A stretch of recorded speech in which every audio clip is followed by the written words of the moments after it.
All right. Welcome, everyone, to another episode of Hawaii's #1 podcast, the Kasanova Podcast. I'm your host, Mekel Kasanova, Hawaii's favorite YouTuber, back at you with another amazing podcast. And today I have with me the one, the only, Chicago's finest, Ed Bosco. Go ahead and introduce yourself, man. That's a really good intro. I got nothing else to say. What up, Hawaii? Oh, man. I wish I was in Hawaii right now. Not so fortunate. Hey, you need to come out here. Well, we can make it happen because I'm actually working on trying to get Richard Epcar, Michael T. Coleman, some others out here. So I could add your name to the list. Just pitch like a giant Street Fighter panel and let them bring us all out. That's actually what I'm doing because there's a lot of us out here that are like, yo, we need, because we don't get a lot of voice actors like frequently coming out here. So we're definitely trying to make that happen. They would do it just for the resorts alone. I hear Hawaii is gorgeous. Yes, sir. Especially if you go to the Disney Aulani on the west side. I don't even know what that is, but that sounds wonderful. It's the most beautiful hotel. Disneyland? Yeah. Nice. I'm down with that. It's the most beautiful hotel out here, so you would definitely love that. Nice. And it's got a little beach right there, and it's like perfect. Like it's not, you don't get too much of the harsh tides or anything like that. It's just perfectly calm. You'd love it. I'd be so down. Like I said, mini vacation. All right, man. Go ahead, give us an introduction, and plug yourself in any of your upcoming ventures. Well, I'm going to plug the obvious thing. Like, y'all should go pick out the new Spyro Reignited trilogy that just came out. You can hear me as a couple of dragons and a bunch of other stuff in the background. It's an amazing cast and crew, and that was a lot of fun to work on. It's just nice to see Spyro back. It was fun to work on. I can finally talk about it. It's great. Go play the game. Do the thing. That's my big plug. I'm sorry. Oh man, and what about a brief background on yourself? Like, well, I mean, I'm sure you'll get to it, but I'm originally from Chicago, Illinois, born and raised. Super big sports fan. Just recently got in the tabletop the last couple of years, so D&D's a thing with me right now. Video games, cartoons, all that good stuff that you typically love before you get into VO. So I really enjoy playing a lot of the games that I work on. So it's the best of both worlds. I work on some really cool stuff, and then I would normally play it as a gamer anyway.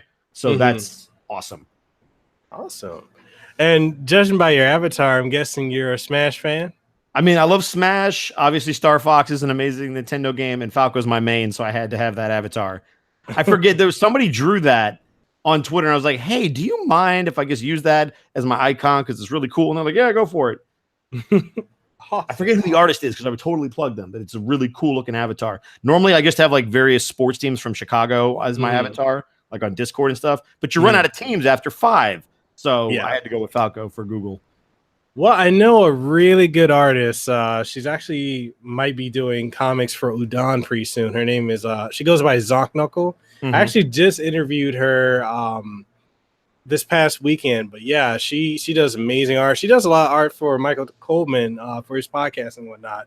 Ooh, but she can do lifelike, she can do anime, like whatever you want her to do. Versatility. Nice. And she's only 19. I'm like, that's skill. That's not fair. I wish I was good at anything at 19. Are you kidding me? Right? I'm right there with you. I'm like, damn, I'm 30. I'm in college. I'm trying to figure my life out. Like, what is this noise? Right? All right. So you had a really amazing career, with roles in anime and video games, like with your portrayal of Ahrah from Dust and Lissy and Tail. And, you're the Black Mage in Maple Story, Kan-Ra and Gargos and Killer Instinct, Alastor and Hazbin Hotel, Ed in Street Fighter V, as well as various characters in Spyro Reignited trilogy. Like, how does it feel knowing that you've been able to not only voice so many characters, but also be part of the production side of not only gaming, but anime and more? Well, as far as being a part of franchises that are well established, it doesn't get much bigger than something like Spyro. Like that, everybody knows what. Even if you haven't played Spyro, you at least know of Spyro the Dragon. That's how big of a reach he had back when PlayStation was still a thing. Yeah. To work on stuff like that is really cool. Even a game like Maple Story, which I think has been around for 15 years. Black Mage was actually one of the first things that I got to work on when I moved to Los Angeles. Like, I was brand new to the industry. I got very fortunate. And it's just, it's really an honor to work on stuff that has a legacy like that, because as a performer, you just want to add to its legacy and you don't want to detract from it. You don't want someone to be like, man, that game was really good, except for that one dude who completely ruined, the main bad guy of the whole series. So we as actors, I think, enjoy the ability to be a part of something that's that iconic, especially because a lot of us weren't around when they did the original voiceover for something like Spyro. Yeah. So for some of us, getting the chance to now be a part of the franchise is amazing, because maybe we grew up playing the game, or we grew up hearing about the game, and now we're actually being able to be a part of the franchise. For me, it's freaking great. It's a lot of pressure, and I like it, and it's great. Hey, pressure brings out the best in us. Or it bursts pipes, one of the two. Man, I love you. I love your energy, man. Like your humor, your energy, it's infectious. I love it. Good. You gotta get hyped, man. The day's starting to wind down. Well, maybe not for you, but over here in LA, day's starting to wind down. I gotta keep it up. Keep it amped. Dude, I had a long day. I actually started work today at like 4:30, 5:30, and I'm going all the way till probably 11 o'clock tonight just to get up and do it again. Oh man.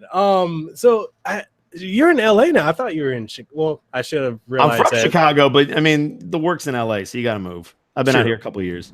Cool. True. So what inspired you to get into acting and voice acting? I have no idea. Red versus Blue, I guess, is where the story starts. As weird as that sounds.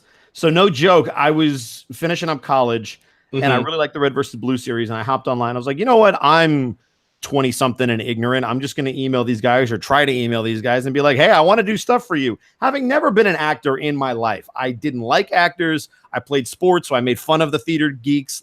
I was completely removed from that world. I didn't do any stage work. I wasn't doing improv. I liked going to improv shows in Chicago. Wasn't an improv guy in terms of a performer. I just fell into it, I guess, because in the course of looking for how to contact the Red versus Blue guys, the Rooster Teeth guys, I stumbled across a couple of online websites called the VAC and the VAA, and they had various projects that were being done, whether they were student films or YouTube videos, and they're like, hey, we need people to perform in these. And it was just a great place to kind of get a feel for it. And so throughout that process, I said to myself, this is actually kind of fun. And that was the rabbit hole. I was going straight down, and I haven't looked back since. That's amazing, man. And so like, what's the process of becoming an actor? And like, what have you ever done, like TV shows or anything like that, or movies? Technically, yes. So I was in the Warcraft movie, if people went out and saw that. I also got to be a part of the video game, but they were separate things. So the movie was a complete fluke. I was actually in Chicago when I booked the Warcraft movie on my little Samson mic in my bedroom, my childhood bedroom. And then they called me up. So they want to use you? And I'm in my head, I'm like, there's no way. They're going to get a celebrity. There's no way. And they call me up and they're like, so we need you like tomorrow. And so I hopped on a plane. I cut my vacation short. Boom, Warcraft movie. So there you go. Wow. Besides the Warcraft movie, I did a Marvel animated movie called Hulk Where Monsters Dwell, which I think aired on TV at some point. I know I've done an episode of Scooby-Doo, which was really fun. So outside of stuff like that, I haven't been on like a live action TV show, but cartoons and animated movies, a few of them. And then obviously the Warcraft movie was a lot of fun. Cool. And you've done like theater as well, like with because I was talking with Michael Coleman and Bonnie Gordon. You've done some stuff with them as well, right? Technically, so they're probably talking about their stage show that they did way back. I don't know if they still do it, but yeah. I think they do, yeah. I was both a participant as a fan of the show, and then they actually brought me into the cast for a couple episodes, which was a lot of fun. So, yeah, I have done a little bit, but not with any training. I just got up there and pretended like I was a 5-year-old in my bedroom, jumping around, pretending to be who knows what action hero. Oh, man. So what was it like to work, as a production assistant on Dust, Teenage Mutant Ninja Turtles, Kung Fu Panda, Legend of Korra, and others? Well, for Dust, I actually got to be the assistant casting director. So I worked with my buddy Devin Mack, who actually should be coming to Los Angeles soon. I got to poke him. But he and I worked on the game, and he gave me an opportunity to work through the casting process, which was great because I got to see stuff from the other side of the glass, essentially. I got to go through the hundreds of auditions that we got with him and kind of give my opinion and say why I like certain things and why I didn't like certain things. And so just getting that opportunity is what led to me getting a internship in Nickelodeon, which is where all those other shows come in. That I was also a quote unquote casting assistant, again, just an intern, but they let me do a lot of stuff. I got to learn about how to do line counts and marking up scripts for the actual sessions. And it was a lot of fun because it was my first exposure to the highest caliber of voice actors you're going to find is the people who work in animation and on these big name cartoons and video games. So it was just a great learning experience to understand all of the work that not only goes into being a great performer, but also what goes in behind the scenes, so that when you walk in as an actor and you have a script that's fully marked up and all the pages are there and you know exactly where to go, somebody took the time to do that. And so it just gave me an appreciation of all of the behind the scenes work that I otherwise wouldn't have had. And I wouldn't have gotten that perspective unless I had been a PA and interned at these places. That's amazing, man. You got a hell of a lot of experience, dude. That's freaking awesome. I mean, compared to the average person, but in the grand scheme of things, I'm like a baby. I'm a rookie at this stuff. Not even, man. There's a reason I introduced you as Chicago's finest. Well, I appreciate that. So like, is it hard to get into the production side of like games and media? So I'm going to let you in on a little secret. It's hard to do anything in life, period, flat out. Like, I wish I could say it was only a production thing or a VO. Anything that you want to do in life is going to be hard. That's why it's so hard to find jobs that are fulfilling and well-paying and all those wonderful things that we hear about. So yeah, it's tough to get into production work. I really don't like comparing it to acting in terms of how hard it is to get in, because I think anything that you want to do and climb the ladder for is going to take a lot of effort and a lot of time and a lot of research and a lot of development. So if you want to be a production assistant and then move on up through those ranks and be like a storyboard artist or an animator or a showrunner or whatever the case may be, executive producer, that's a long climb and a long journey. And so rather than telling people how hard it is to get into it, I would say just take the first step. Try to get that internship, try to get that experience, try to make something online. You mentioned Hazbin Hotel. That's my friend Vivzi just doing something on her own. That's all that is. She's an amazing artist who was like, you know what, I'm going to make a thing. And she has friends that she's able to reach out to. And she was able to scrap together some money and be like, here, this is what we're going to do. So that's what you got to do sometimes, because you're not always going to get the job at Cartoon Network or Nickelodeon or whatever the case may be. But in terms of, is it hard? Yeah, it's hard. But if you love it, you're going to persevere. True. That's true. That's that sage advice right there. Right. That was a really long answer to a really short question. Is it hard? Yeah. Done. There. All right. So, you know, you were able to work production on SpongeBob SquarePants. What was that like? And do you have any cool stories you'd like to share? So one of the coolest things about working at Nickelodeon is they had a lot of classes that you would go through. So they would sit you down for like an hour or two every day and you would learn about something. You'd learn how to story. And this is funny because I was like the only non-artist there. Everybody else was trying to be an artist of some kind. So I can't draw. And we get sit down, and SpongeBob specifically, we learned about how it's a board-driven show. And what I mean by that is storyboarding. So the storyboards drive the show as opposed to the scripts. And I won't bore people with the details, but we got to learn what the process is to board a show. And then they said, hey, here's the end of an episode. We've cut it short. This is the last frame that you have of animation storyboarding. Fill in the blanks and finish out the story. And so I'm sitting there trying to draw really bad looking SpongeBob's and Patrick's, trying to finish the story with a crazy idea. And like, we have to then present it and pitch it to the room. And I'm sitting here thinking, this is a terrible drawing. I'm not that creative. I'm not a writer. What am I doing? And so we just, with that experience, just getting to board a show, even poorly, was just a lot of fun. Because again, it gives you an appreciation for A, how much work goes into these shows behind the scenes before I ever get behind a mic. And B, it was just fun to laugh and be like, yeah, here's my sort of stick figure, like rectangle drawing of SpongeBob. That's SpongeBob. I have to describe it because he doesn't look like him, because I stink at this. That's Patrick. You could tell because it's just a star. And that's basically how that went. I think I still have those somewhere lying around in my room, just because I had to keep them for posterity, I guess. Or prosperity, or I can speak for a living. Awesome, man. So you know, you've also had the opportunity to work on like One Punch Man, Durarara, the Melancholy of Haruhi Suzumiya. Hey, see, I got you, fam. I got you. Because if I didn't work on the show, I couldn't pronounce it either. You took one look and was like, Bueller? What? Line? Right. Oh man. That Vampire Knight, and even Gods of the Abyss. Like, what all did you get to partake in on those projects? So for some of those, I work behind the scenes, like for Vampire Knight and do Rah Rah Rah and stuff like that. I actually work more behind the scenes than I did on the actual show. So when I did that, I learned a lot about anime script writing and time coding and all the stuff that goes into making an anime script, because you're constricted by the lip flaps.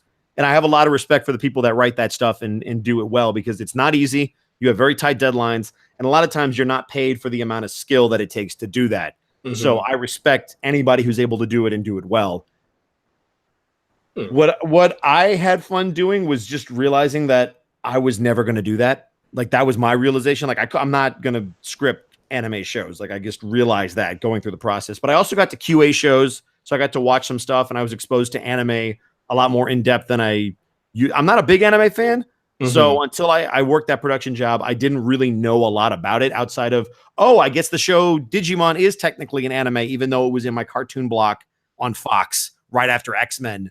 Y'all remember the Fox block props? Oh, dude. Right? But it was like X-Men, and then it'd be like Digimon, and then like Spider-Man, and then like Cyber 6. Remember Cyber 6? I do. Which was like an animated show, but was done in an anime style, and it was gorgeous. But it's probably expensive, which is why there's only like 13 episodes or whatever. Anyway, sidetracked. Yeah, no, working on the production side of stuff really gave me an appreciation for the writers that do anime. And again, how much work goes into creating those shows. Awesome. That's amazing, man. And, it's actually something is I'm because I'm looking to actually get into doing either production or voiceover. So, when you were saying earlier, like, just do it, take a chance. That's exactly what I'm going to do, because I'm looking at probably moving to LA next year. And that's where the work is. I'm like, you know what? I've accomplished everything else I wanted to do. What's one more thing? Take that next step. Why not? I mean, have a plan and be smart about it. Take it from me. Have a plan and be smart about it, but absolutely take the chance. Because, I mean, the worst thing that happens is like, all right, it's not for me. Let me try something different. Yep. It's hard to know unless you try, but you'll know quick, because you'll have to go through the daily grind and all the nonsense that goes into trying to be a professional at literally anything. And you'll be like, you know what? In spite of this, I still want to do it because I still have this passion and this love for something. Yep, definitely. So, yeah, because it's one of the things I'm looking at doing. And I'm like, I can do IT. I've been doing IT for the last like 6-7 years. So I'm like, I always have that to fall back on. I can do contract work, but I've been able to do a lot of other things because I actually had a bout of cancer. Like I went through cancer a couple years ago, and ever since I beat that, it was bad. Like since props to you, first of all, by the way, because that's some intense stuff. So major props to you. Thank you. You want to talk about perseverance? Forget career stuff. That's perseverance.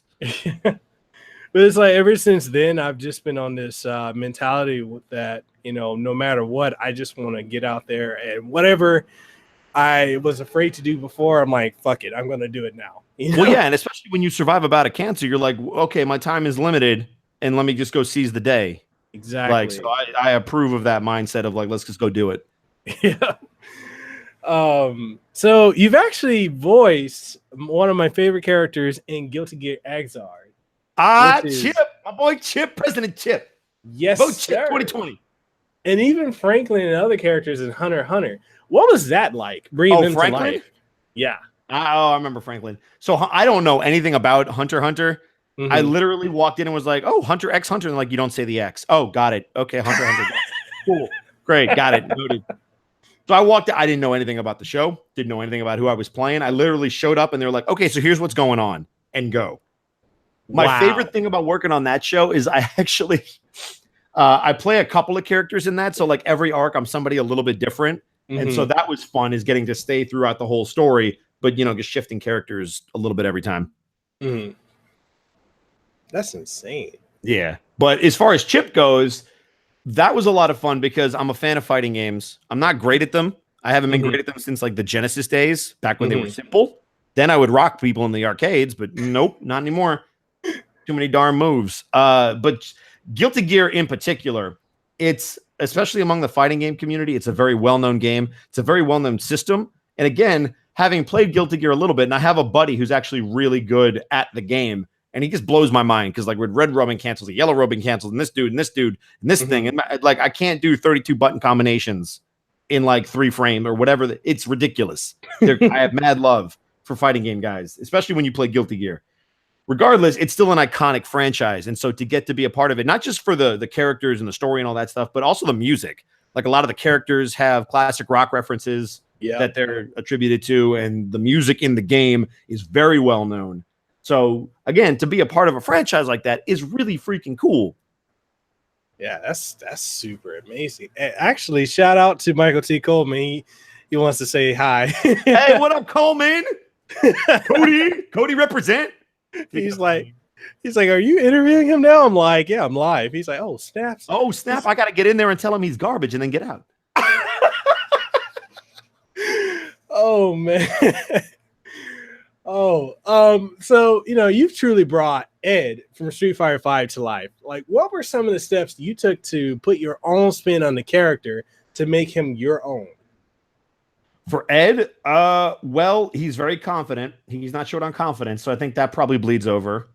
He's a boxer. I like boxing, so that's probably that was an easy transition. I feel like there's a lot of me in Ed. His energy is very similar to mine. He's very energetic and bouncing all over the place. He's also a very tortured character. I don't want to spoil it for people that haven't played the game, but like, there's a really good backstory there, and I really like what he's all about. Also, no disrespect, Coleman, to Cody or anybody else that's in the game, he has the best theme music. Like, the only argument I will hear about theme music is maybe Guile's theme, because it goes with everything. But beyond that, let's be real. That's a great rap. That's a great song. When I heard that in the trailer, I'm like, I need that. And then I saw it get posted on YouTube. I'm like, I need to learn that. So I'm hyped. It's great. It is. It's like, it's so amazing because it's like, I actually interviewed the person who did the music. I saw that. Somebody needs to tell him he did an amazing job for me. It was great. It was great. I was so happy. I was shocked at the amount of people that characters from season 2 and 3 that he did the themes for. I'm like, man, that's just awesome. It's like, especially Ed has the best, like, it's the hardest theme in the game. It is. I really like it. Again, I'm super biased, and it's totally just my opinion, but he has the best theme. It's like, even I didn't know, like, until I interviewed Daniel Linham, that the theme is actually based on 8 Mile. I believe it, because the hoodie, he's basically just Ed and M. Yeah, that's hard. Like, and I love Eminem. I love Eminem to begin with. So yes, I absolutely hear it. Oh, snap. So Coleman just asked me to ask you. He's like, ask him about Stan the werewolf, your greatest role. So the stage show that we did, I had a werewolf character that ended up being like morphed into the plot. And all I'll tell you is I had to be handcuffed to a chair, and Talus and Jaffe slapped me in the face because he was the guy that was holding me captured, and they had to come rescue me. It was crazy. It was great. Stan the werewolf is great. Much love, Stan. Much love, Stan. Also, his name was not Stan when we started. That was them. They just called him Stan, and it stuck. And I'm like, well, guess I'm Stan now, because that's what the audience calls me. Great. Oh man, I need to see this. Is this? Coleman's got pictures somewhere. I know he had, because I've been tagged in them on Facebook, so they exist. I need to see this. Like, I need to see, because it's a great stage show. They also had me playing like a Resident Evil looking dude. I had like a lighter that looked like a gun and a vest on, and I shaved, like my hair got cut really short, walking in like Chris Redfield and stuff. Like, it was great. Yo, I need to see this. I need to see. Coleman, he'll hook you up. Definitely. When he gets back to LA, I'm definitely gonna hit him up, because I should be there in a couple weeks. So I'm like, okay, I'm linking up with Coleman. Yeah. Oh man, so you've also had roles in games such as like the most recent Call of Duty Black Ops 4, WarioWare Gold, Octopath Traveler, Detective Pikachu. Are you in the Detective Pikachu movie? No comment. Okay. All right.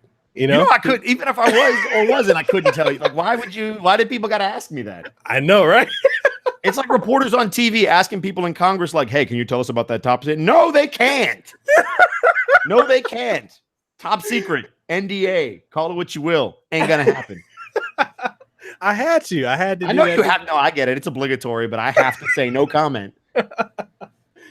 One way or the other, the internet blows up. It does. I lose. True. Fire Emblem Heroes, World of Final Fantasy, and even George in Shining Resonance for Refrain. Wow, you did your homework. All right. I always have to. All right. Mad props. What was it like to be involved in these franchises? It was great. So I'll start with WarioWare. I got to rap in WarioWare. I got paid to rap. That's like a dream come true. That's amazing. I was great. It was great. I watched the rap battle. I went, all right, that's not as bad as I thought it was going to be. Sweet. All right, I'll take it. Final Fantasy. I mean, I grew up on Final Fantasy. It's a great series. So anytime you can be a part of the Final Fantasy franchise, no matter what it is, mobile game, console game, whatever, like it's great. I love Final Fantasy. It's great. Square Enix. Much love. There's a bunch of other stuff you said that I forgot. Oh, Call of Duty. Love Call of Duty. Back when it was 4, Modern Warfare, I played the heck out of Call of Duty. Then I fell out of Call of Duty. Then I got back into Call of Duty. And now I need to play Black Ops 4 because I hear it's much more of a battle arena style game, and I got to try it out. Got to stream it a little bit. What would you play it on? Mostly the consoles. Okay. I'm mostly a console gamer, although I might have to switch to PC now. We'll see. I don't know. I mean, I'm just used to a controller right now because what happened was I played a lot on the PC. Then the Xbox came out, and I was like, "Oh, Halo, this is a cool thing." Changed my life. First-person shooters became console things for me. Well, I would say, depending on what you like it on, I have a hookup in Activision, so let me know. All right. So you're also a gamer. You're a journalist. Massive sports fan. Yep. What got you into all that? Well, sport. I grew up in Chicago. That's what got me into sports because it's everywhere. I love to play sports. I love to go watch sports. I love to talk about sports. And then yet most of my friends don't like sports. And Coleman doesn't care what the Lakers are doing. I can't talk trash to him. I mean, Rob Paulson likes the Detroit Red Wings. So if I ever run into him, I'm like, hey, Rob, we're Red Wings. Haha, I don't like you. Sports. I don't know. There are certain voice actors that like sport. Like I think DiMaggio is like a Jets fan. I know Kari Wahlgren has like turned into a Dodgers fan. Mm-hmm. But yeah, but most of my like immediate friend group don't care about sports. They're like animes and comics and da-da-da. I'm like surrounded by nerds, and I'm a nerd about sports, which is fine. Don't have a lot of sports friends. But yeah, so I love sports mostly because I played them, and because when you're in Chicago, you're just exposed to it so much. Okay, true, yeah. True. Video games, because who wouldn't like video games? Are great. I play the sports games. I'd be like, yeah, I got Madden 96 on the Genesis. Let's go. Or like NHL 94. Remember that? Like NFL, NBA Jam, killing dudes on the sticks in the arcade. I used to be big on the arcade when I was a kid, like real talk. Like back when arcades were a thing and they were everywhere. Place called Batters Up in Chicago, which isn't there anymore, but it's great. It was an arcade, batting cages, and laser tag. I'm like, why doesn't this place still exist anymore? All in one? All in one. Whoa. It was great. It was great. And then on Saturdays, you could get $3 games. You go in there, play for 2-3 hours for $3. Oh, yeah. Oh, yeah. Wow. This generation of kids doesn't even understand. They don't remember what it's like to go to the arcade and be like, here are my tokens. Let's go. Which is fine. I'm not going to be that old dude on an interview that's like, oh, kids these days. I'm not going to be that guy. Not going to be that guy. I got way too many years in front of me to start being that guy. Yeah, that's true. I think you and I are around the same age, right? Probably. I don't know. Late 80s? Sure. Mid? That works. Yeah. Okay. I feel like I'm 12, though. Same here. So we're good. We're the same age. We're 12. Right? All right. So, what all sports team do you rep? And are you one from Chicago? Like, is that a question? Pick one from Chicago and I rep it. I'm wearing a Bulls shirt right now. I'm in Bulls shorts right now. Oh, are you a wrestling fan too? Absolutely. Pro wrestling. Yeah, Olympic wrestling's cool, but like, yeah, pro wrestling. I love my soap operas. Just a male soap opera. It's great. It is. It really is. All right. So, since you rep Chicago through and through, you bleed it.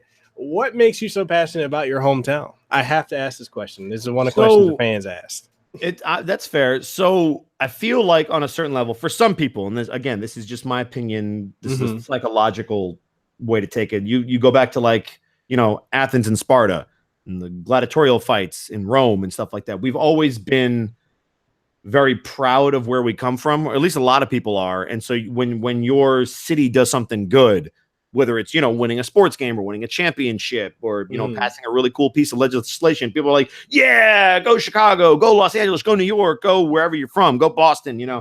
There's this hometown pride and this camaraderie amongst people who come from the same location to be like, yeah, we want to be the best, or, we want to represent where we're from and show that people from here are cool and we know what we're doing. It's just that kind of mentality that goes back centuries. I mean, you can look throughout history. It's always been a thing.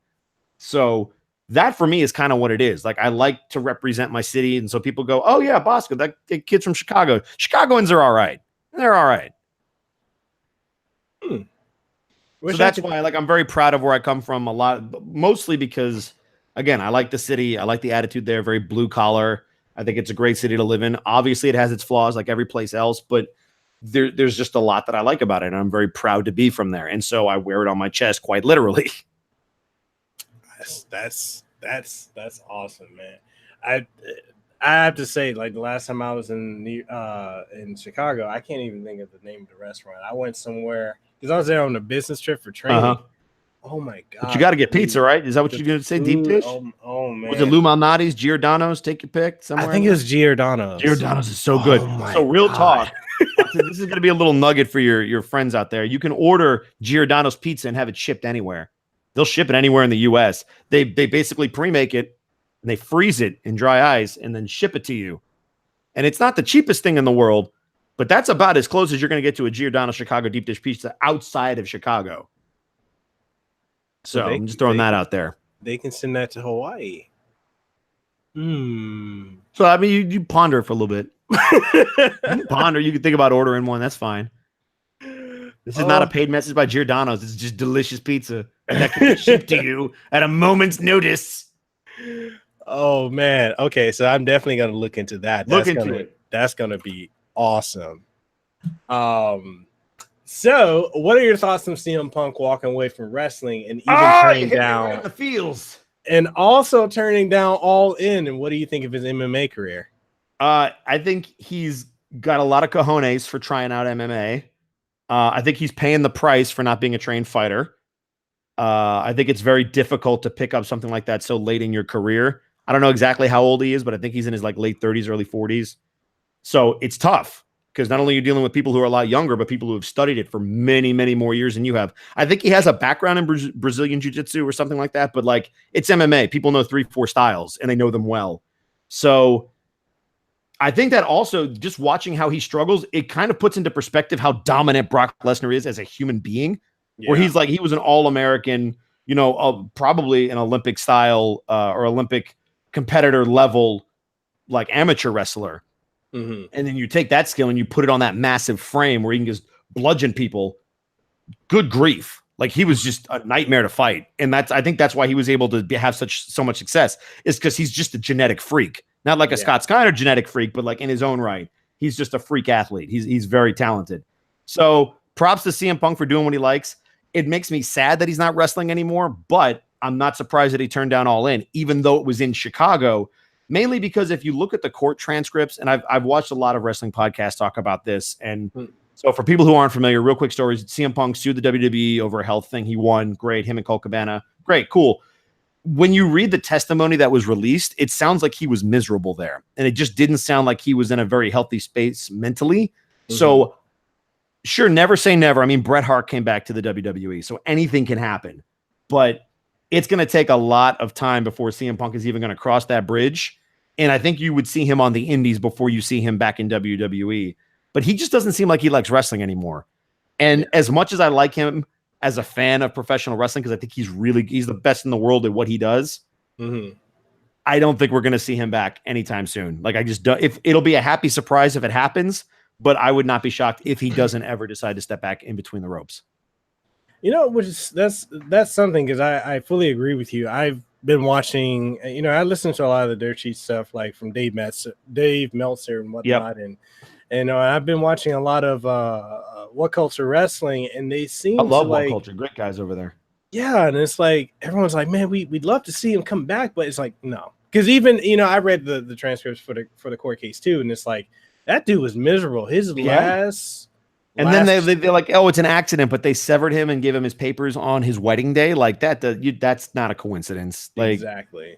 There's a lot of bad blood there. And again, it can happen because Bret Hart, I mean, everybody said in 97, oh, you'll never see him again. 12, 13 years later, he's like, well, I'm back. Kind of wish he wouldn't have wrestled again, but that's another story.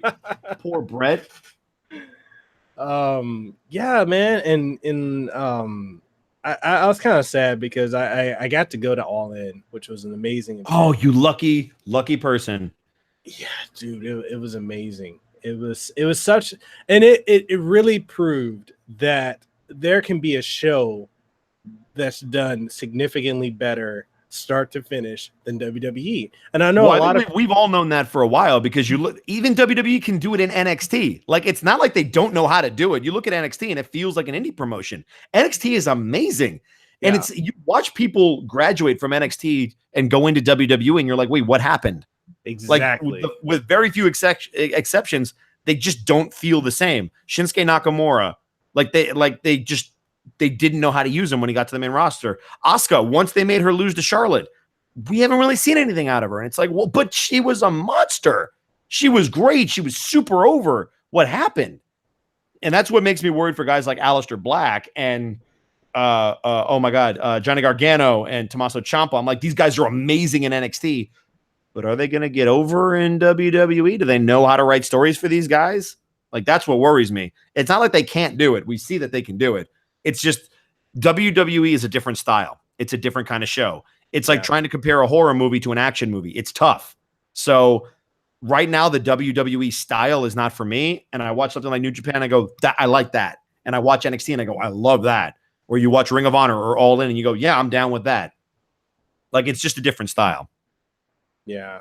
And it's like, I've seen a lot of people, get called up or come from other promotions. Like, case in point, Bobby Lashley. When he was in TNA, he was great. Walking Armageddon. Different person. And now, even though they've turned him heel now, like, you're not talking about Bobby Lashley. No. And everybody that he wrestles, I'm like, can somebody punch his manager in the face? Because I can't stand him. Yeah, man. Lashley has it in him. He just, the way that they utilize talent is interesting, is the best way that I can say it. I'm not saying that I could do any better if I was writing the show, but as a fan and as somebody who likes stories and wants to see stories integrated into matches, it just feels like they're hitting reset every week. Yeah, it really does. And like, one of the things, like when Lashley came in, my first thought was, okay, you need to tease him and Brock, because that's been something people have been talking about for Lashley versus years. Brock is a tailor-made feud. Yeah. They've both done MMA. They were both dominant. They're both incredible athletes, and it just sells itself. And they're not even hitting it. They haven't even teased it, to my knowledge. No. But oh well. It's like the heat that he had coming in, or not the heat, but the praise he had coming in just died, especially when they paired him in that feud with what's his name? I can't think of his name. But they did the whole thing with his sisters. I'm like, yep, you guys. Oh, Sami Zayn. Yeah, I'm like, you guys just killed his momentum. Oh, that was terrible. That's one of the worst things I've seen since the old day. Right? Even Bobby Roode, he was amazing in NXT. Got to the main roster. Nope. Yeah. By the way, thank you guys for tuning into our wrestling podcast. We really appreciate it. If you're confused and don't like wrestling, we totally apologize that we didn't tell you up front. It was just to be a wrestling podcast. What even is voiceover? Coming up next after the break, DX versus the Brothers of Destruction. Did they make the right call? We'll be right back after these messages. Which I don't think they did. We don't talk about that show. That show didn't happen. We don't talk. Oh, that's a whole. We don't go down that rabbit hole. Oh man. There's too much to unpack. I choose to. That's not canon. That was like somebody wrote a fanfic about wrestling and that was it. And it doesn't count. What did you think of the whole Evolution reunion and the tease of Triple H and Batista? Long overdue, because Batista's, I think, been saying to a lot of people, like, hey, I want to come back and have a feud with Triple H. I'm like, cool, do it. Yeah. Like, just do it. Yeah, sure. Batista's great. You know, the one thing that I've always wanted to see was Batista versus Brock. And they teased it back in 2014 when he came back one time, and that's it. I'm like, that was a missed opportunity. Yep. Really huge. And it's like, what are they doing? I don't know. Mm-hmm. I don't understand the writers. And then I don't know if you saw SmackDown the other day. Oh, I did. Probably not. What do you think of that twist? So I don't want to spoil it because I don't know how many people have seen it, but what I will say is, boy, they better have a plan. They better have a plan. This better not just be, hey, we're setting up for a one-time thing and then we don't know what we're going to do. They better have a plan. Because I'm interested. SmackDown was an interesting show.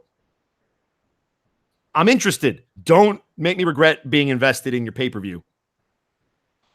Indeed. That's all I'll say, because, again, don't want to spoil anything. All right. And I guess the last thing about wrestling, you got to voice CM Punk in WWE Slam City. Yep. What was it like becoming the best in the world? Loved it. It was so good. And I wasn't just CM Punk. I got to play CM Punk, The Miz, Damian Sandow, Santino Marella, and you're going to laugh at this, Mark Henry. Sexual chocolate. Yeah, they went like, what? The skinny white boy? Yeah, that's going to be the 400-pound former Olympic weightlifter right there. Boom. Got him. No, I loved working on that show because, again, wrestling fan. And when we were working on the session, some of them didn't understand like that there were catchphrases written in the script. So I was able to, for once, I was able to be like, hey guys, actually, this is the reading you would want because this is how, like, for example, so is the Miz catchphrase. And so when I did that, they were like, oh, can we get this read more like that? I'm like, oh guys, just so you know, that's like his catchphrase. So I can totally do it a different way. And they're like, oh, that would have been good to know. So it was good. Like, I'm glad I got to work on that show because like I had the knowledge of wrestling to not be obnoxious about it, but be like, hey guys, so this is like, we can do it a different way if you want, but this is like how it's actually said by the wrestler if you want me to do it like that. So I loved working on that. I don't think I sound anything like any of them, but like it was still fun to do, especially because it was claymation. Or at least I think it was like claymation, stop motion, something like that. It looked really cool. Man, it was awesome. And you did one hell of a job. I'll just say. Well, I appreciate that. CM Punk got to make a Bugs Bunny Looney Tunes reference. It was great. It was great. It made me so because I love the Looney Tunes. And then CM Punk doing like a Bugs Bunny skit with Mark Henry, who I also like. It was great. I was so happy. I was so happy. Oh man. So what kind of games like lately have you been playing that you enjoy? Madden. A lot of Madden 19. I need to buy NBA 2K19, but money is a thing that I'm conserving. Come on. We know you're rich. I know. Yeah, right. Hi, have you lived in Los Angeles? No, the heck I'm not. So Madden I've been playing a lot of. I played some Street Fighter 5. I actually, so the voice of Yuri and Bill Rogers came over, and the voice of Falk, Kira Buckland, boy, it was probably like a month or two ago now. The three of us were playing Street Fighter together, and that was a lot of fun. So, because a lot of us Street Fighter people know each other because a lot of us live in LA, so it's a small world. So a lot of fun playing Street Fighter. There's some other games that I have that I might stream. Like I would love to stream some Black Ops. I'd like to. I realistically, I'd like to play through Spyro, but I know I'm not going to. I'm going to say that on your show, and it's never going to happen. So I'm just not going to commit to it. Yeah. So that's kind of where I'm at game wise. There's a lot of stuff I need to catch up on. Trust me. All right. And you also do journalism too. I used to. Yeah, that was my degree in college. So yeah, that's what I studied. Oh, so what got you into that? Sports. That was the whole. So what I realized very early on, I was a skinny white dude who couldn't jump, and my jump shot was a little broken. And unlike an NBA 2K19, I can't just go in and tweak that and up my attributes. So that's fine. Oh, we got hijacked. What? We got hijacked. Michael Coleman. Yes. Coleman. I've taken over the conversation again. While you're driving? How dare you? That's unsafe. I can give it to my son, but he's doing homework. It's fine. Wow. What? Wow. Why do I have no face? Why do I have no face? Because have you seen my face? It's adorable. It is adorable. It's adorably hideous. Oh, are you wearing a Chicago Bulls t-shirt? You are. Yeah, I totally am. I'll do you one better. I got the pants and the shirt on. Wow. Yep. I was telling him, I'm like, $10 is he's wearing the same outfit he always wears. Yeah, that's fair. I only have like 3 shirts. You know that. Yeah. Oh no. Yeah. I'm getting no help over here. Also, he did ask me about Stan, so thank you for that, Coleman. He wants to see pictures. Yeah, he wants to see him. Oh, I sent him pictures last night. Oh, did you? I need video. Video. Oh, there's a couple, I think. Oh, I'll find them. I'm pretty sure there's video of like Taliesin slapping me, which is the story I told. Which episode was that? Oh my! Please don't make me think about that. It was the one where he was dressed up like the oh god, I don't know the Asian term for it, but he had like the kimono on, and he was being very effeminate, and then just slapped me because I was tied up. We did an episode where we got transported to Neo Tokyo. Yep. All because of Mercer. Mercer made it up on the spot. Mercer screwed it up. Yeah, no, he made it better because I didn't have a word for it. I was talking to like my writing guy I was helping me write the episode, and I was like, what do we do for next episode? He's like, well, Mercer did send you guys to Neo Tokyo. Why don't you just write an episode in Neo Tokyo? And I went, yeah. And so you were hard gay in that, weren't you? I was hard gay. Woo! And you were held prisoner by Talieson's weeaboo. Yep. Who was he was making people do like the Sailor Moon transformation and stuff like that. Yeah, it was oh boy. He was frightening. He knows weeaboo. He basically got to make fun of all his fans. That was a great show. I missed that. Well, I keep meaning to bring it back for like a special episode, but that takes time and energy and all those things that are short on supply in LA. Writing, and then I had to get the stuff, and then the costumes, and then and then I got to figure out if Mercer and Taliesin and Marisha have time. Good luck. That's all. Good luck. Haha. They could pencil you in sometime in 2020. Did I tell you Mercer came to the Tales of the Extraordinary 10-year anniversary? That's awesome. That doesn't surprise me. He's a cool dude. Except he didn't read the email, apparently, and didn't realize we were doing like all of the first 5 episodes of the show. And that's like a 3-hour show. And he's like, I gotta go. I got in the middle of the show, he's like, I finally read the email and I can't stay. Well, that's impressive that he stayed that long. Yeah, he did some Charlie Chaplin for us. Well, it's cool because his character, like, we time jump 8 years in the future. So I just had someone else take his character and be like, "You sound different, Hitch." What is going on? Oh, you've changed. I can't tell what that was. Well, thank you for popping in, Coleman. Sure. I was like, you're interviewing who? I think my goal is to hijack as many conversations as the Kasanova Podcast has. Wow. Wow, that's messed up. I like it, but it's messed up. Well, you know it's messed up. Face isn't on this. Show us your face. No, you have that flipped. If my face was on this, it'd be messed up. Is this one of those? Yeah, you see my face? I see your face. Yeah, look at that handsome devil. Messed up. You look like that dude from Game of Thrones. Littlefinger. I got a giant bandage on. I look like Nelly, and Littlefinger had a baby. Well, look, all I'm saying is what happens on the internet stays on the internet, and people don't need to see my ugly mug too much. Littlefinger's baby. Oh. And so is Hey. Oh yes, you remember the Living God? I do. I remember the Living God. He was smaller. Yeah. The God has grown up. Don't shush the God. Patty was a character in our show. He was being led around by a cult that worshipped him as a god. It was a show. It was a show. Yes. He must know the show. We had Bonnie showed him, or I showed him pictures of Boobia. Yes. Bonnie's character. The Boobia. He needs to see the wrestling barbarians that we did hitting each other with chairs. He'd appreciate it as a wrestling fan. Oh, you were their slave, I think. Well, yeah, we were fighting, and then he hit me in the back with a chair, I think. No, you hit him in the back with I hit him with a chair. Never mind. Sorry. I couldn't remember. I was like, somebody hit something with a chair. That was the one with Kyle. Yes. Bear. Yes, it was. Yeah. Oh, but anyway, yeah. So I should probably let you get back to what you're doing. He's just watching us. No. I'm enjoying it. He had all these questions for me, and they're just not going to get asked now. Thanks, Coleman. Appreciate it. Xander said, Coleman, you're like You the can't avoid me. NWO. I can You try to hide. I'll find you. What were you saying, Mekel? Xander says that Coleman's like the NWO. He just pops up like Scott Hall and says, "Hey yo, Hey yo."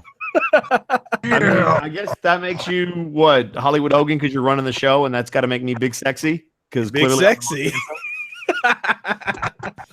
Oh, I was on a plane once with Hollywood Hogan. The dude is huge. He is huge. Even still, he's huge.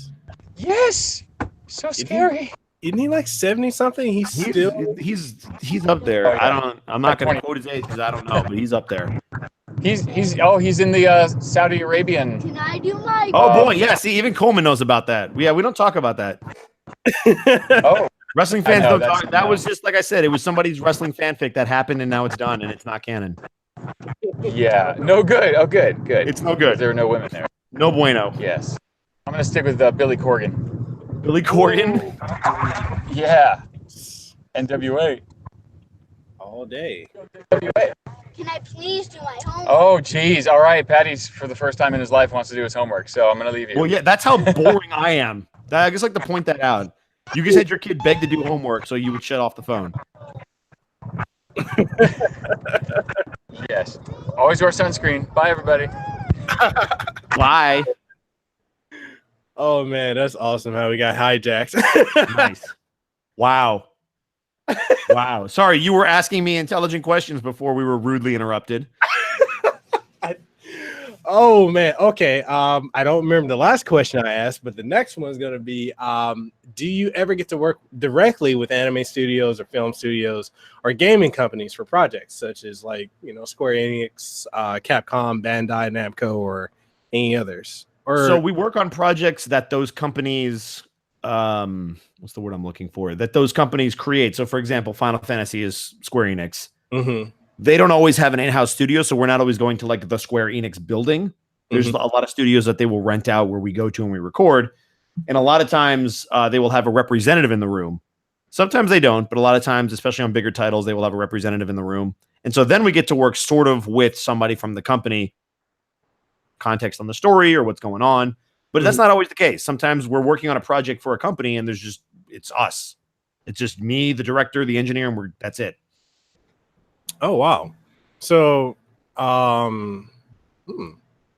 what is that experience like for you? It's nice. Typically, the recording process is a little bit slower when you have a client in the room, just because they're making sure that everything fits in with what they know about the story. So like, or they'll have to tweak the script a little bit. So I like having somebody there who has, even if it's the director who's talked to the client and they're not in the room, I like having somebody there who has all the context, because there's nothing worse than recording a video game and then they put it in the game and you realize, oh, that's not what I thought it was. Oops, I would have done that totally differently. So you want to try to avoid that whenever possible. So context is everything. And a lot of times it helps to have somebody in the room, even again, if it's just the director that knows the story. And a lot of times that's the client helping the director out. That explains a lot of games where lines are delivered either flat. It's not always the actor's fault. Sometimes there's no context. And even the director's like, let's just take a shot at this. Wow. Thank you for giving that insider. Yeah, no worries. It's all right. They're still going to say the subs are better, but I don't mind. It's all good. Nah, dubs all. It's a silly argument anyway. Subs versus dubs is like, don't argue that. They're different. They're completely different. Right? There's good things about both of them. Just don't debate it. It's silly. People. That's why when I get asked at conventions, that I do rarely, but I've been asked, "Hey, are you dubs versus subs?" And I'm like, I prefer dubs, but I'm not going to have this argument because there's nothing wrong with subs. Okay, right. It's like for me, like if I'm watching it, because my wife watches a lot of anime, more so than I do, and I'm like, so a lot of the stuff she watches in Japanese dub, and I can get into it, I don't mind. But there's sometimes when I'm watching something, I'm like, no, I just give me the dub. I'm trying to. Yep. So here's my philosophy on it, and this is completely hijacked from Taliesin Jaffe, who was the writer on Hellsing and has done a lot of really good stuff. And I respect his opinion a lot. And I think he nailed it. I think a really good, first of all, dubbing is an art form. There's an art form to it. There's a certain piece of yourself that you put into a dub when you're writing it and creating it. So the way he described it, and I tend to agree, is if you were to take a Japanese audience and an American audience, put them in 2 separate rooms next to each other and have them watch the same anime. If they're both watching it subbed, or if the English audience is watching it subbed and the Japanese audience is watching it in their regular language, they will interpret it differently. They will laugh at different points. They will have different emotional experiences because it's a more literal translation and some of the stuff doesn't carry over. A really good dub, in my opinion, is completely different than that. So if you were to take those same 2 audiences and one is watching the dub and one is watching it in their native language, they will laugh at the same time. They will cry at the same time.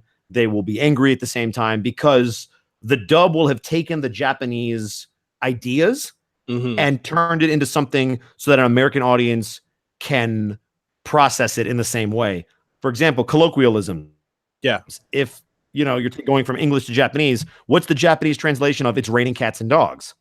Like you say that in Japanese, and there's not really an equivalent. It's colloquial to America because it's not actually raining cats and dogs. And if you say that, people are gonna be like, "You're crazy. There's no cats or dogs, and it's not even overcast." So, and there's likewise, like I use Naruto as an example, Datebayo, which they turned into "believe it." From what I understand, there's not really an English version of Datebayo, so they had to come up with something. And so, make fun of it or joke about it, or whatever you want, but like there was no exact translation. And so that's kind of the thing that the art form of dubbing that I think a lot of people lose is there's no reason to compare dubs and subs. They're different experiences. And if a dub is too much like the sub, then I think that's where you run into people criticizing it because I think they should be different so that you can have different experiences. And then whatever the American audience wants to listen to, that dub, which is going to be more, maybe there's more liberties taken with that script, or the sub, which is going to be more hardcore, strictly what the Japanese is saying and as close to the original as possible. It's going to give you 2 different experiences, and neither one is wrong. Like, it's just what the personal preference of the person watching is. That's my take. And that's why I'm like, don't come at me with dubs versus subs. It's silly. No, I agree with you. Like, for example, I've watched My Hero Academia in both the Japanese dub and the American, the Japanese version and the American dub, and I like them both. But there are just times when, like, I'm listening to the English dub, the way it's delivered, from the characters, like it's just, it's like it evokes the emotion. You're completely right. But yeah, man, I love the explanation you gave. Like that's food for thought, right? Like I said, I credit to Taliesin Jaffe because he's the first guy I heard that from. I'm just trying to articulate it as best I can. You did a phenomenal job of it, man. Have you ever got to work with Yoshi Ono san of Capcom? See, I butchered his name. Did. That's the first time I have on this show. I honestly, I can't even remember. I'm going to be honest. Like, I don't remember who was in the room every time that I recorded. So maybe I met him in passing. If I saw a picture, I'd be like, oh yeah, I remember him from blank. But like, I can't picture the face. So I'm going to go with maybe. That's probably the safe answer. How did they pick you for Ed? I auditioned like everybody else, and they went, yeah, him. That's basically how it worked. Oh, wow. They send out the audition, you do your read, and then if they like you, they go, yeah, him. I had to say, like, in the way that you do your voices, man, you have an amazing range. Well, I appreciate that. I pride myself on my versatility. I like to be a vocal chameleon, and the best compliment that somebody can pay me is like, I had no idea that was you. That's the best. Man, it's phenomenal. Yep. Well, I appreciate it, man. Thank you. So we winding down to the last couple questions here. So of all the work that you've done over the years, have you ever had the opportunity of working with other voice actors such as like Ben Diskin, Chris Smith, Dorothy Fawn, Steve Bloom? Obviously, you worked with Michael T. Coleman. He hijacked the show. I've never worked with him in a VO session before, though. Not that I can remember. Really? He's just been on stage before. Oh, I guess that technically counts, sort of. Or even Richard Epcar or Bonnie Gordon or any others. So okay, I'll just go down the list. So Ben, I don't think we've ever worked on something in the same room. We've been in similar projects before. Actually, in Trails of Cold Steel, we were rivals, which was a lot of fun because then we just got to make fun of each other like we do at coffee. I actually just saw him earlier today. Great dude. Love that guy. Congratulations to him getting engaged too. Yeah, seriously. And on being Mega Man. That dude is stupid talented. My goodness. Let's see. Chris Smith, I actually just worked with, which was a lot of fun. Richard Epcar, I don't think I've worked in the same room as him, but he's directed me before. And I love Richard. Richard's a wonderful, wonderful person. Bonnie, I don't think we've worked in the same room. I don't think I've ever been directed by Bonnie. And Steve Bloom is on my list of people I would like to work with. I'm pretty sure we've been in things together, but I've never worked in the same room with him. But I've met him, I know him a little bit. I wouldn't call us friends. Like he'll recognize me if I'm in the same room as him. And he's a wonderful person and a legend. And if my career is even half of what his has been, I will consider it a success because he's brought joy and happiness into so many lives. And as performers, that's really what we want to do is we want to make people happy and have a lot of fun doing it. Awesome. So I'm going to ask that question, which you're probably going to be like, no. Yep. All right, go ahead. I'm ready. All right. So, no. Did I do it? Was it? Sorry. I jumped the beats. Hold on. Go ahead. I jumped the beats. No. Take two. Go ahead. All right. Yeah. Ready and go. Okay. What are some projects or conventions you have in the works currently that you are allowed to talk about, bearing any NDAs or, any contractual things that you may? No. Cat. No. See? Well, shoot. No, you asked me a question I can answer. Shoot. Darn it. All right. Yeah. Elder Scrolls. Elder Scrolls is out. I can talk about Elder Scrolls. Iskanaz, the Argonian, he's one of the quest givers and somebody who goes along with you in the new Murkmire expansion pack. I haven't played Elder Scrolls since Morrowind, which was Elder Scrolls 3, and I played the Game of the Year edition on the Xbox. So it's been a while, but I remember the world. It was a lot of fun. And so again, that's one of those legacy franchises where you're like, oh, this is so cool to be a part of. So getting to be in that world was a lot of fun. You mentioned WarioWare came out, Spyro just came out, Black Ops just came out. So I've had a lot of cool stuff that's come out. So you can do research on that. Oh, and then the Hazbin Hotel. There's a trailer that's up on YouTube that has my character Alastor. It's like a little snippet of him, which actually was the #1 trending video on YouTube for a little while. So I'm really proud of that and happy to be a part of it. Awesome. So that's about as much as I'm going to get, I know. That's all the stuff I can talk about. Why are you trying to get me in trouble? Because controversy sells, man. It does, but I'm not Eric Bischoff. And I get your reference. I see you. Homie, don't play that. Come on, man. Golly. Oh, man. Man, I can imagine because the fans have been asking me to have like a panel of Street Fighter and other voice actors on here. I'm thinking doable. If I had you, Ben, Coleman, TJ, oh my goodness, that energy right there, I wouldn't have to say anything. Just start reaching out to people, see what happens. Worst they could say is no. True. I don't know. You may hijack my show because I'm going to be interviewing Ruben. I might hijack if you ever interview Coleman again, just some payback. And be like, hey, yo, Coleman. Yeah, I don't know. Yeah, I'll hijack your show if I know the person. Because if I don't know the person, it's going to be kind of awkward. Hi, I'm a random person. I did an interview already, and I'm trying to be like Coleman, and I'm interviewing your show, interrupting your show. Goodbye. Well, I'm going to be interviewing Ben again. Good. I'll hijack that one because I don't like him anyway, so it's fine.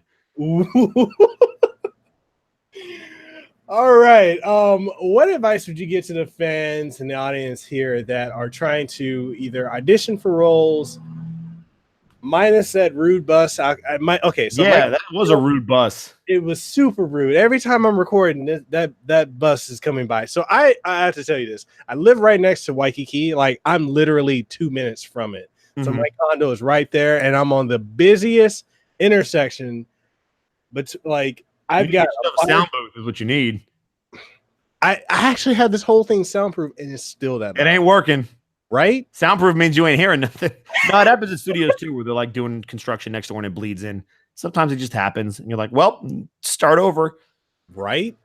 It's like rewind. It's like, oh, there's a plane because there's a lot of studios are in Burbank, California, and there's an airport over here. Best part of the great take. Wait for the plane. Shoot. All right, so rewind and play. All right, so here we go. What advice would you give to fans? No, shoot, no, I'm screwing this up. You have me nervous now. So people that are interested in auditioning for roles or trying to get into the industry or sending voice auditions or even want to get into the production side of the industry. Okay, so for the acting side, the obvious thing is be a good actor, but everybody's going to tell you that. That's boring. I'm not going to do that. I'll give you something different. Mm-hmm. Persistence. Love this job. You have to. You could be really good at voiceover, but if you don't love it, you won't make it because you have to put up with way too much stuff and push through way too much stuff. Like I told you, a lot of us are barely scraping by, and eventually you have to quit the day job and be like, well, now I have no source of income that's consistent. Great. This is awesome. Tomorrow could be the last day I work. It's nerve-wracking. And so there's a lot of things that you have to persevere through. Somebody mentioned this to me the other day, and I think it's somewhat true. A lot of the times in an industry like this, the most talented people aren't the ones that you know about. It's the ones that persevere. Mm-hmm. So that's not to say that the most talented people don't also persevere, but there is a level of perseverance that you have to have, and that comes from loving what you do. You ask anybody who's been doing this for a consistent amount of time, and they will tell you this is what they love to do. This is what they want to do. So for them, there's really no other backup plan or option. So that's my advice to somebody is love what you do. And if you can take your passion and monetize it, even better. Whatever that is. That goes for production. That goes for acting because it's going to be tough. Doctor, lawyer, anything. It's going to take a lot of work. But if you love it, that kind of doesn't make it seem like as much work. Amazing advice. And very, very true.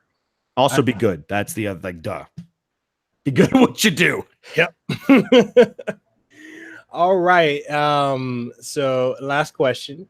When are you coming out here to Hawaii for a convention? Aside from me trying to, I'm holding people hostage and make this happen. But when they I don't do many conventions. So whenever somebody invites me somewhere, it's not like I'm going to be like, hey guys, I'm just going to be in Hawaii next weekend because I can. Remember the whole being broke thing? I can't just hop on a plane and go to Hawaii. We know you're rich. Stop lying. Look, at what point did I know these are lies and slander? Oh man. We're gonna get you out here. Trust and believe. I'm down. Somebody calls me up and like, we'll fly you out to Hawaii and put you up and up. Yes, sir. What time? Where? When? Okay, so true last question. You sure? I'm certain. Okay. Scout's honor, fingers crossed. Okay. All right. You ready? Nope. Okay, you're not ready. Okay, here's my body's not ready, but you're gonna do it anyway. It's fine. Nope. Okay. Did you have fun? Did I have fun when? Just now. This whole oh God, no! This was awful. Can't you tell? Okay. All right. My bad. Terrible. Scrap it. We're starting over. Take two from the top. Oh. No, this was a blast. I'm glad we finally got to do it after playing Twitter tag. Man, we've been chopping it up on Twitter for months now, right? Couple months, 2 months, I think. It's crazy. I'm just, like I said, just glad that it finally got done. But I'm glad you had a good time, man. Yeah, absolutely. It's been an honor having you on the show. I love your energy, man. Thank you, man. I appreciate it. I promise you get sick of it in another 2 hours. Not even. It's funny because in the chat, Xander said he's like, I could listen to you folks talk wrestling all show. I'm glad he can. It's everybody else that I worry about who's like, what is this wrestling nonsense? La, la, la, la. All right, and definitely tell people where they can find you and plug the Twitch stream that you're going to be on as well. Oh yeah, so if you guys are into D&D and you know anything about Team 4-Star who do DBZ Abridged, a couple of those guys, Takahata 101, Gaijin Goomba, Chris Zito, and their buddy Connor, Distortion Devil, they do a D&D game called The Unexpectables. It's over on twitch.tv/Takahata101. So you can also check my Twitter. I try to tweet about it when we play, but I'm currently playing D&D with those guys, which is where I'm about to be in the next 45 minutes or so. So if you like D&D and you want to come have some fun, you might be a little confused because we're episode 65, I think is what we're on right now. There's a lot of stuff to get through beforehand, but I mean, still something I would recommend checking out. It's a really good group of guys and it's a lot of fun. Definitely. We're I'm gonna put the word out. That's gonna be reshared. It's gonna be happening. Well, I appreciate it, man. folks. 7 o'clock PST, so 45 minutes from now, wherever you are. Yes, sir. And I will drop the link to that down in the description below of this video and this podcast. So even if you don't catch it live, you can catch the replay on Twitch. So make sure you do that. And also, Ed, where can they find you on social media? They can find me at Ed Bosco VA on both Instagram and Twitter. I'm much more active on Twitter, so go ahead and follow me over there. Tweet at me. I try to get back to people. Obviously, it's tough. Sometimes I miss a few, but I try. And if you guys are interested in watching me stream, football and scream loudly at fictional sports players, you can check out twitch.tv/Edward Bosco. So it's just my name. And yeah, that's where I have all of my fun with my friends and play video games and be stupid. Definitely, man. I got to get you in the Facebook. I don't know if you're on Facebook. I think you're on Facebook. I'm on Facebook. I mean, I typically don't friend people that I don't know on Facebook. That's why Twitter's the better place to get at me because it's more public. I was gonna say, I need to add you to that group I have with Coleman. We're all crazy stuff every single day. Nice. It's me, Coleman, Bonnie, and Xander. It's that's a good group of guys. Well, all right, man. Thank you for coming on the show, and people. Thank you for having me. You will be able to find this on iTunes, Google Play Music, Stitcher, Spotify, TuneIn Radio, Google Podcasts. We just signed a contract to be with Sirius FM to have the show syndicated. So, wow, good looking out, my man. Doing it, man. Doing it. I told you, man. Life is short. It is. Life is short. Out there hustling, my man. I'm just trying to make the most of everything. So do it. I approve. That's happening. And, like I said, we're Hawaii's #1 podcast. It's insane. Our podcast with Richard Epcar has now hit over 130 million downloads and listens. 130 million downloads? Yes, it is insane. You guys, you fans out there, you're amazing. Thank you guys so much. I wish we could put this, get those kind of listens and views on the streams, but you guys made this. Somebody's listening. That's all I'm saying. 130 million. Oh my! What? I mean, my interview with Ben Diskin has already hit over 22 million. I mean, that's Ben though. Ben's amazing. Of course. And we already know this one's gonna hit over. Yeah, this one will hit 13, right? At least 13. Dude, before the week's over, it's probably gonna hit 18 million or 20. I mean, you say that, but as soon as we bring up CM Punk and the wrestling tangent starts, half the people are going to tune out. But I guess you got their download, so it doesn't matter. True. You'd be like, what is this nonsense? You'd be surprised because one of the podcasts I did an interview and we started talking about wrestling and people were hooked. See, I'm trying to go to NXT this Saturday, so that's my thing. Because they're over at the Staples Center, so that'll be fun. And guess what? I'm actually going to be interviewing a famous wrestler. Yeah. Well, now you got to drop the name, unless you can't. I can, but guess. Guess what famous wrestler you're gonna? Cody Rhodes. You get one more chance. You got to give me a promotion that he is currently with. New Japan. You got to at least give me a promotion that he's with. New Japan Pro Wrestling. Oh, New Japan. Oh, okay. So at least Cody was close. Kenny Omega. Bingo. Yeah, I was like, it's got to be one of those two. Because you're not having the Young Bucks on unless you do them as a tandem. It's probably not Jericho. So Kenny Omega. All right. Yep. It's going to be awesome. It is going to be awesome. Hey, if you want, you can hop on it. Hey, I am not interrupting Kenny Omega. I'm sorry. With all due respect, no. I'm trying to get my head kicked off by his boys. I was at E3 when they did their thing with the New Day, and that was great. And I saw them kick a dude right in the face, whoever was emceeing it. I ain't looking to do that. I like my jaw right where it is. Thank you very much. All right, man. It's been a true honor having you on the show. I know you gotta go. So people, make sure you like, share, comment, subscribe on this video and on the podcast. Make sure you tune in, follow Ed on all his social media. Yeah. I will leave links to that as well. Do you keep up with your website as well, or not as much as I should, but sure. That's how most people email me at the very least. Okay, we'll include that in the description below as well. So, people, with that being said, thank you for tuning in to Hawaii's #1 podcast, the Kasanova Podcast. Ed, it's been a true honor having you on the show. A lot of fun, man. Appreciate it. We definitely got to do this again, Chop. And now I got to go talk for 3 more hours and play some D&D. Hey, next time we do this, we should just like do sports and wrestling. That'd be awesome. Yeah, I mean, easy. I could easily. All right, and that wraps up this episode. Thank you guys for listening and watching. We'll catch you on the next one.